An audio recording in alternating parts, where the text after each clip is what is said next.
Have you ever contemplated the profound impact of immigration policies on international students? Today, we delve into the recent changes in student immigration policies in Canada and their potential implications. In a significant move aimed at curbing the influence of institutional bad actors and mitigating the pressure on the housing market, Immigration Minister Mark Miller announced a 2-year cap on student permits.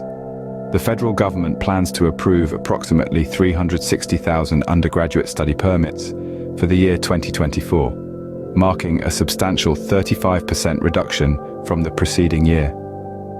The allocation of these permits will be carried out on a provincial basis, proportional to the population of each province and territory. This strategy, as per the government, will lead to more substantial decreases in provinces experiencing an unsustainable surge in international student populations.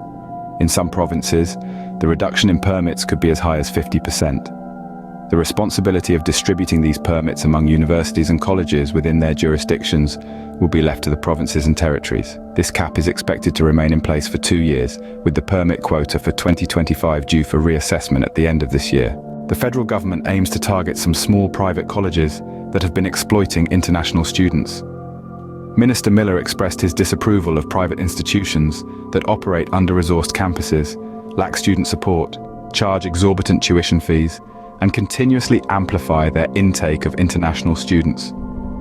In a further effort to regulate the system, the federal government will require international students applying for a permit to provide an attestation letter from a province or territory. Minister Miller stressed that these measures are not against individual international students, but instead aim to ensure that future students receive the quality of education that they expect and deserve. The post-graduation work permit program is also set for an overhaul. From September, international students beginning a program as part of a curriculum licensing arrangement will no longer be eligible for a post-graduation work permit. However, the government has announced that graduates of master's and other short graduate-level programs will soon be able to apply for a 3-year work permit. Open work permits will also be extended to the spouses of international students in master's and doctoral programs. The federal government had initially hoped for provincial governments to take action since post-secondary education falls under provincial jurisdiction in Canada. Despite the measures primarily targeting private colleges, the changes may refuel concerns about the level of public funding provided by provincial governments to universities and colleges.